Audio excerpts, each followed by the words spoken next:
Welcome to the Nonprofit Exchange Podcast. Stories by leaders for leaders to help you raise the bar on your own excellence, to release the potential inside of you. Now, here's today's podcast. This is Hugh Ballou, welcoming you back to the Nonprofit Exchange. We've been doing this for 8.5 years, and we've had some fascinating guests.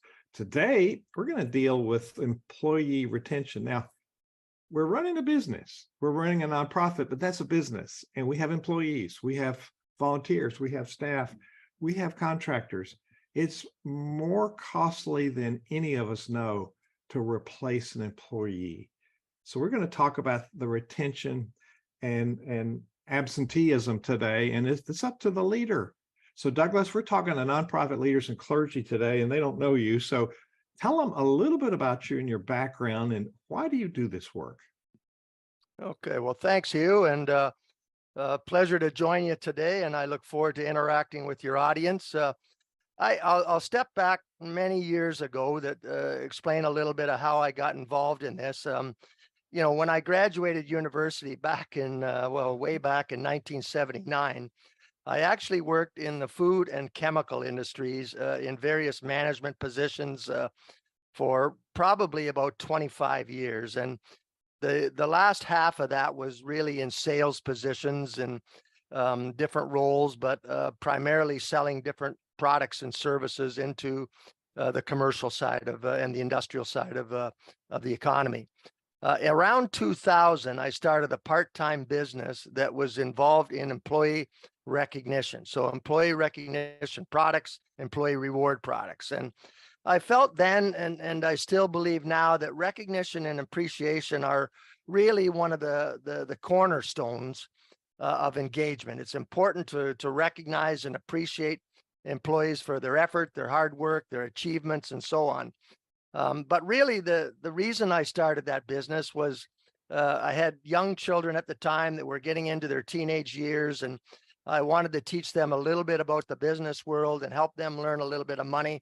So those were the reasons. And then around the year 2007 and 2008, I had come to the realization that to motivate people and to retain people, there were more things well beyond recognition. And at that time, engagement was becoming kind of popular, and you heard that a lot about the importance of having engaged employees that are committed and devoted and motivated and all those things. So the company that I started was Engaged to Perform, and Engaged to Perform really was primarily about employee engagement surveys to understand your employees' needs, to realize what improvements they were seeking, to identify some of their challenges and concerns and goals and dreams and all those things. And so there was and that business still operates today, but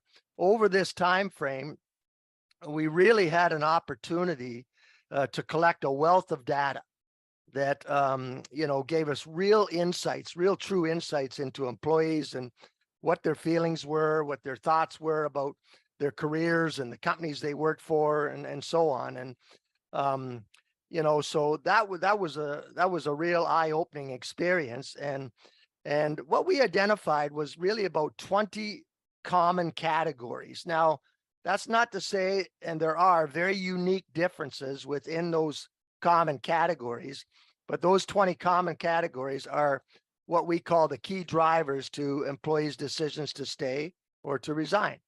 So, and then about, I'm going to say a year and a half, 2 years ago, we started to read and see that there was really increasing challenges with retaining employees. There was many articles written about the great retention, and you and David might have read those, Hugh. And so we felt we had something to offer. So we prepared some programs centered around how the manager can better interact with the employee to focus on those retention drivers, to build stronger relationships. And that has brought us where I am today with operating Manage to Retain. So that's a quick overview, to summarize my experience. But my driving passion, I would say, is that every employee really should be entitled to work with dignity and respect in their career. And then, they are going to be much happier in their personal lives. So let's get a lens on this problem. How big a problem is this retention? People leave.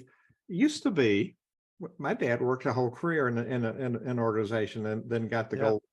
But we don't do that anymore. But the rotation seems to be more often. So why does that happen? What's at the root of that? And then how does that impact the organization and its functioning?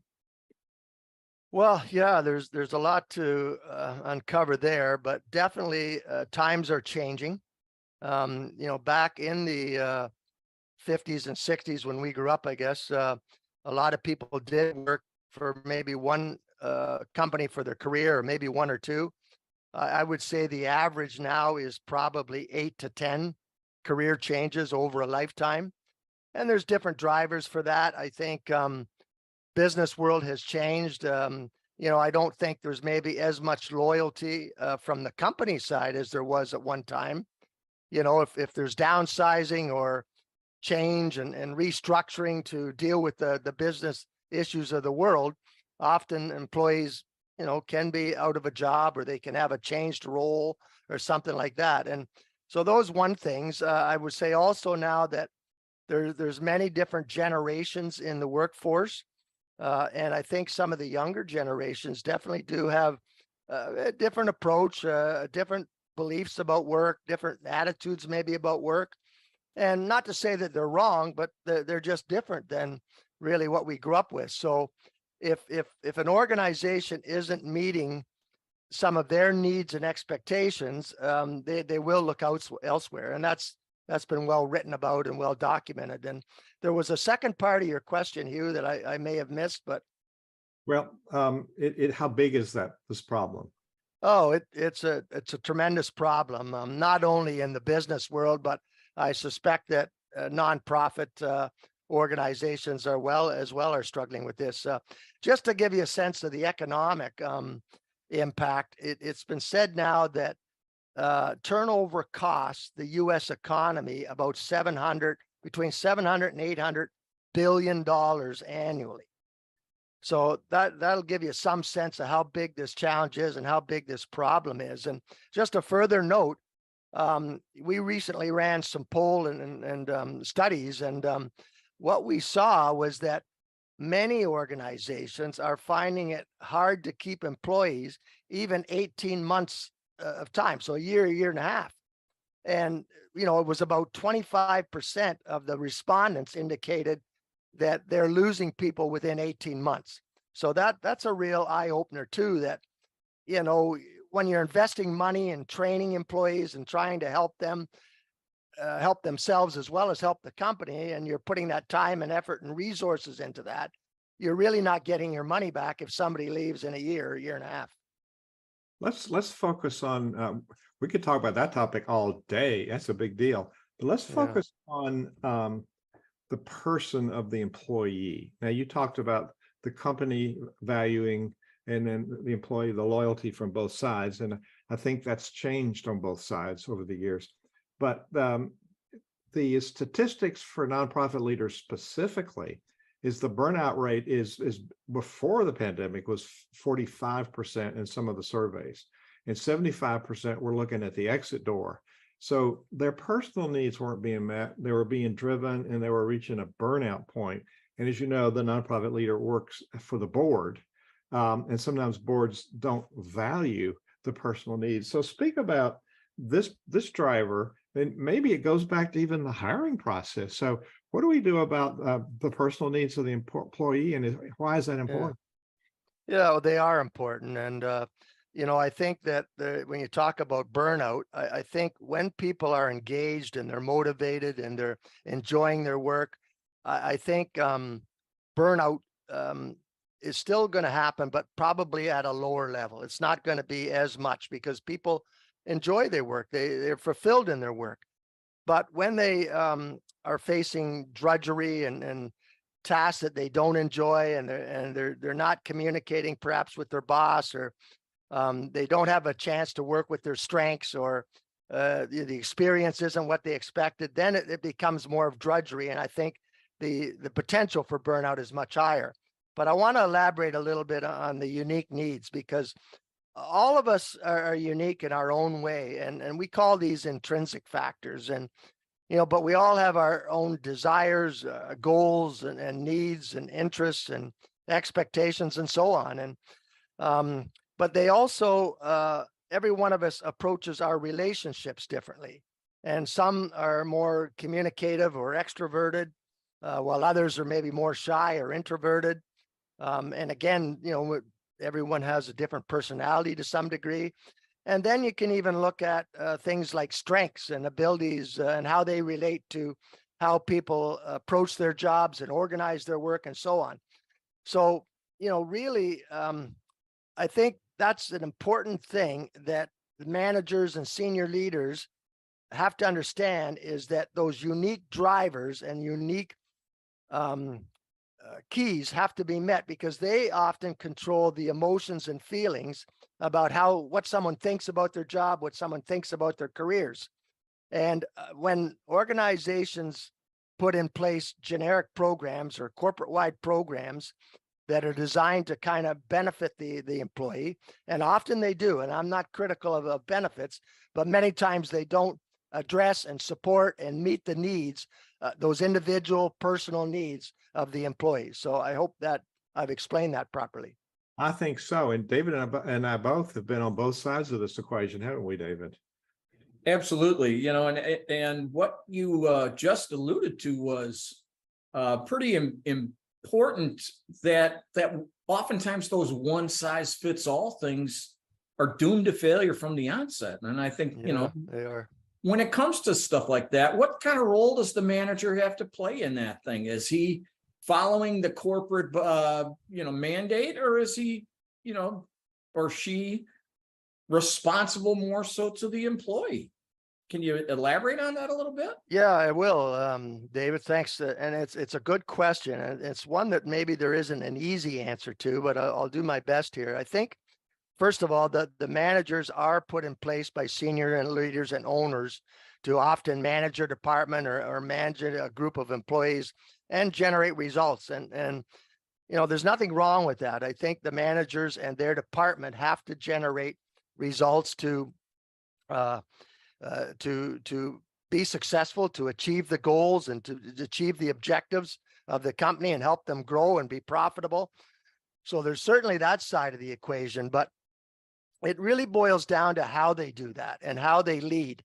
And, if they're leading with their power and authority to achieve results, or if they're leading with the interests of their employees and empathy and caring and support, to kind of motivate and drive high performance and build loyalty and trust and those kind of things.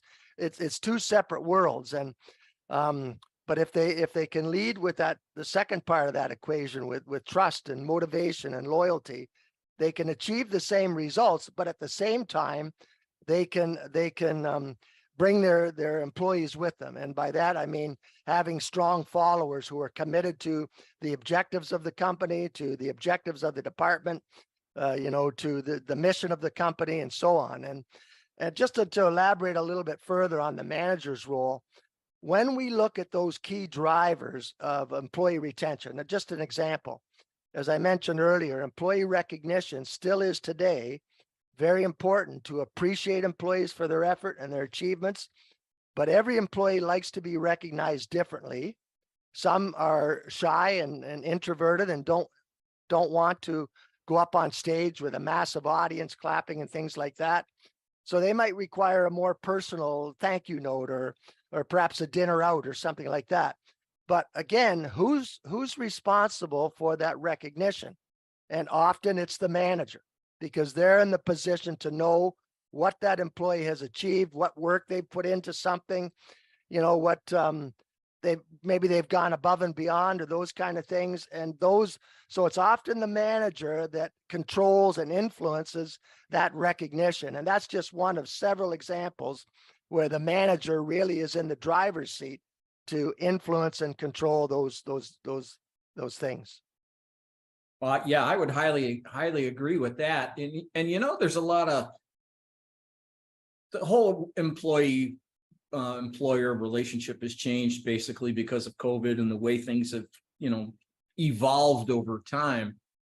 And you see stuff online that says, that, well, employees don't leave companies, they leave their manager.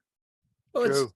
and that probably has, some real weight to it. But when you look at it from the manager standpoint, there's got to be some fundamental two, three things that have got to be the manager's role in retaining those employees. Can you elaborate on that a little bit? Yeah, I will, David. Thanks. I would say there are three core things that we've identified, and they encompass all of those main or those 20 categories and drivers that I mentioned earlier. The first one is that I think the employee is in the strongest position to cultivate employee engagement. And there's many different employee engagement drivers. I think I had a list here I could share with your audience, but recognition was one of them. So that's one. You can have autonomy is another one. Everybody likes to have some independence in their work and some autonomy in their work. They don't want to be maybe micromanaged, if you wanted to use that word. Certainly they like feedback. Employees want strong communication. They want strong interactive communication where they have input and they can discuss challenges and problems with their manager or leader. Another thing is to be treated with respect and dignity. Oftentimes when there's a problem or an issue, you don't want to see the manager perhaps becoming too critical or too demanding or something like that. So that's another one. Purpose and meaning is also important. Again, some of these things are more important to employees than others. But some people, they want to work with purpose. They want to work with meaning. People like to be in on what's going on within the organization. If there's change that's being restructured and things like that, they like to know, well, how is this impacting me, or how is it affecting me and my role? And you have to be careful with that, because sometimes if the role shifts and you ask employees to do something different, all of a sudden you hear, well, that's not what I signed on for. And so these kind of things. So all in total, I could mention some other ones like relevance and measurement, and soliciting ideas from employees, getting their input into problem solving. And then you have a series of emotional needs, like a manager showing that they support the employee and care for the employee, working conditions, impartiality and fairness, mastery and growth. Everybody likes to grow and develop. So there's there's several different emotional and personal drivers that are part of that employee engagement. The second one, David, is what we call the employee experience.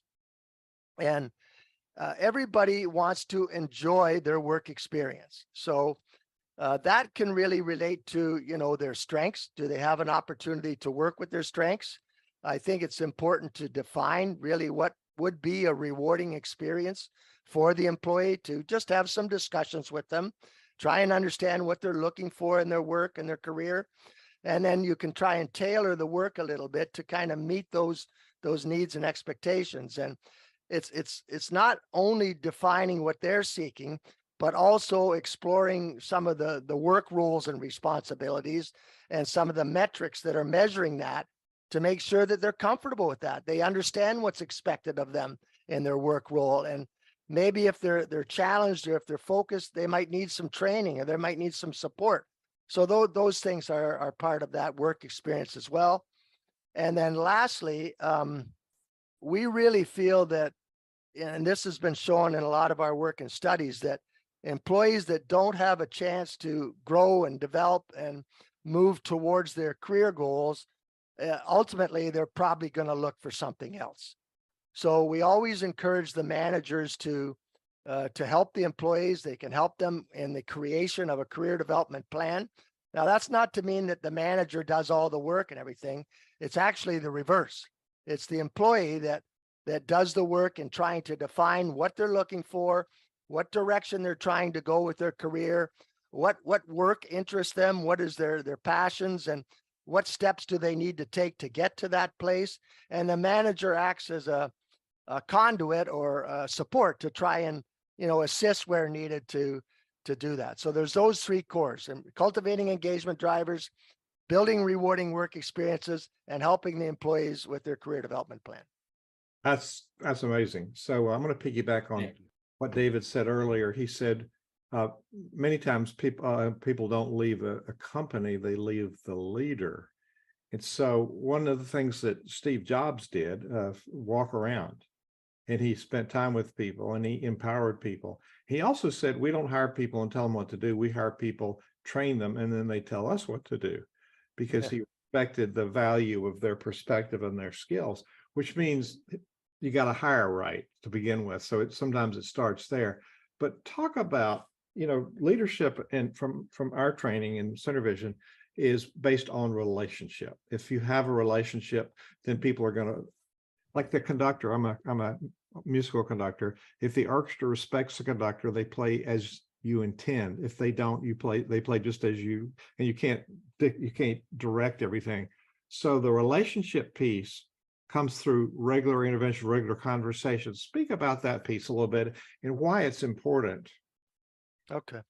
Yeah, I agree 100%. And to me, there's really, when you look at the non-financial reasons why employees sometimes will leave or resign, I think there's two keys to that. And one is the relationships with their manager, but also with their colleagues. And then the other is, I mentioned earlier, and we talked a little bit about those, emotions and feelings, how they feel about how they're being treated, what their experience is like, are they being recognized? But in terms of relationships, it is critical to have relationships that are founded on trust, that are interactive and open, where they can communicate and understand each other. Understanding is a key to relationships.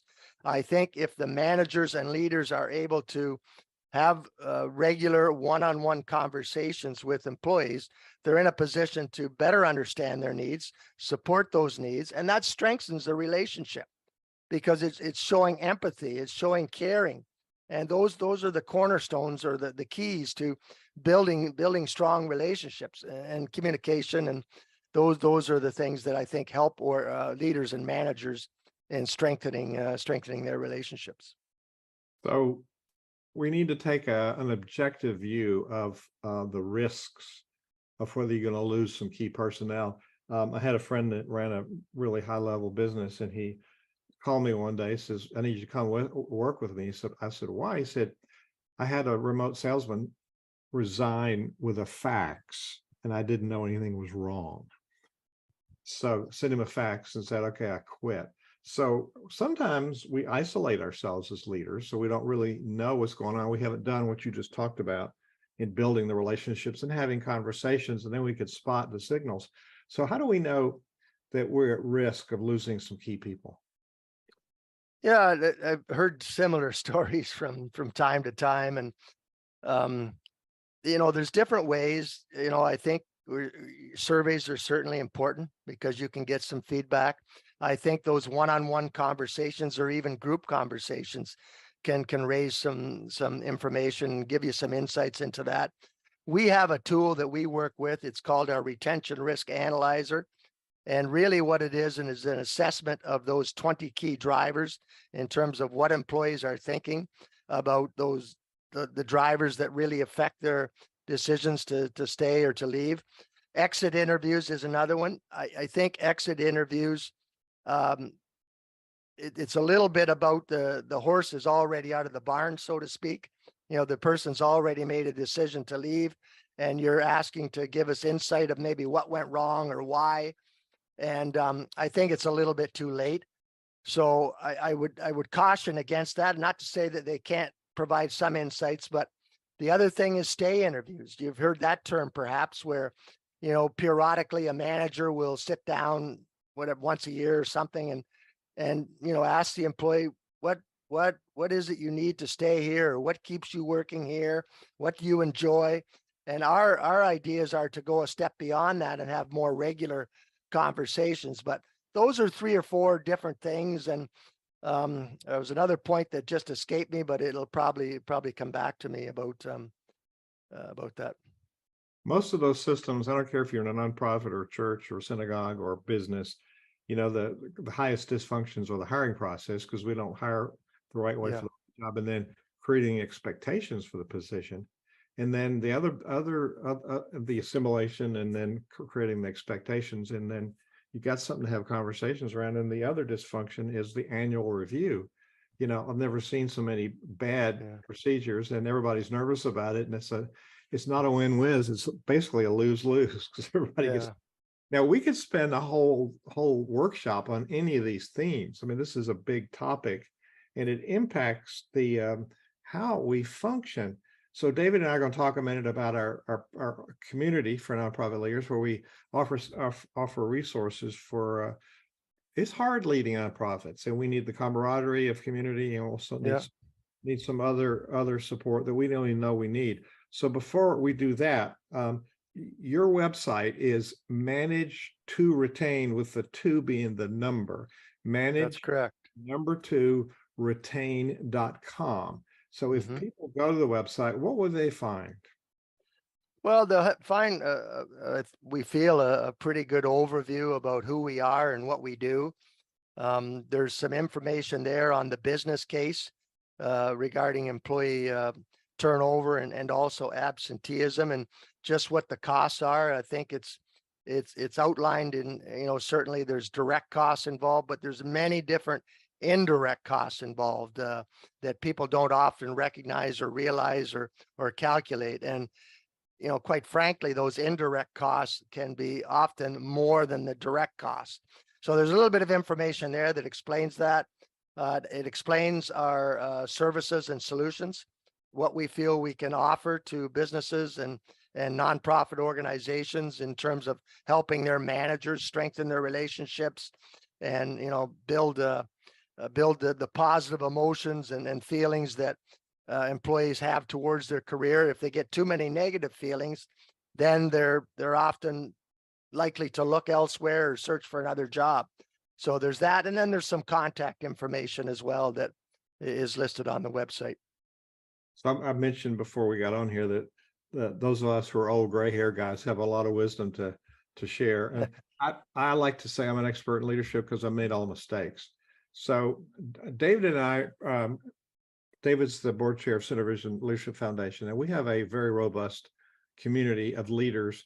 And today, David, one of the people, we have these group sessions every week where people network and help each other. And we have a theme of the day. And so the leadership upgrade was our thought for today in our channel. David, I found it was really inspirational. And I've been doing this a long time, and I come away from every session just encouraged. So why should people join this community? Well, you're right. Today's Douglas did a fine job in reminding me, and I was in management and executive leadership for a long time before I got into the other side of the world. And yeah, things have evolved and things have changed, but our community, the Center Vision community, is our kind of social media that's not a social media channel. It's a networking and collaborative arena for leaders in any field, really. We focus on nonprofit and clergy, but you know what? Everybody runs a business. They just, they call it by something different. The value of our community is networking, learning from each other, sharing with each other. And we have a lot of tools that are available for nonprofit leaders, nonprofit staff, business leaders who are interested in giving back to the community and so forth. And it's a great place, and if you have, I'd like to invite you to actually participate in our community. And if you have information that you wanted to share with our community, we put together a monthly we don't call it a newsletter, we call it updates, because it's like a non-newsletter. And we'd be more than happy to put a guest contributor piece of content on there for you that you can share with your folks. Use it as a marketing asset, but you also are imparting wisdom upon our group, and that is always beneficial to everybody concerned. So, we encourage both there is a free membership, and then there's a paid membership. The free membership has a bundle of valuable content. The influencer membership has even more content that's specific to them only. And our community's growing constantly, but we're always looking for that piece of content that can make somebody's life different. And so I encourage you to take a good solid look at us. And, you know, if you want to spread your wings and spread your content, it's easy enough to send it to us. Just send it to David at centervisionleadership.org. So it's Center Vision, like synergy, and contracted with vision, so no G, Center Vision leadership.org. It's either David at or Hugh at. And so Douglas, that was an invitation. You can join, you go to nonprofitcommunity.org. Nonprofit, it's a nonprofit community. So that's where you go, .org.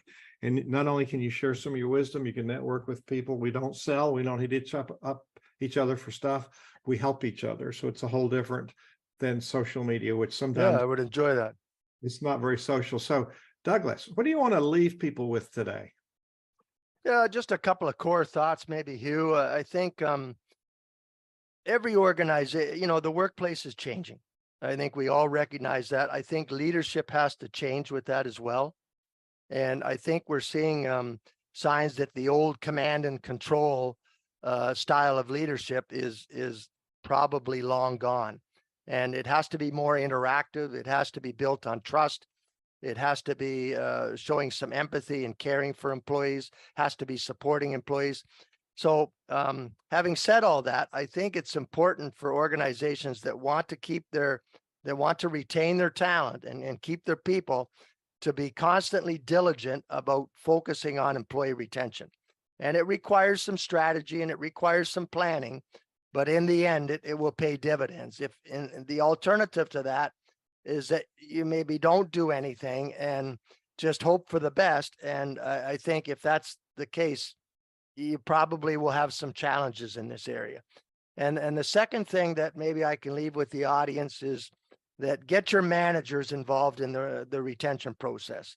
They're really critical, if not crucial, to employee retention. And we talked a little bit earlier about why they're so important, but they're the ones that directly interact with employees the most. They have the most influence and impact on the employee experience. They have the decision-making and autonomy often. They're key to the feedback.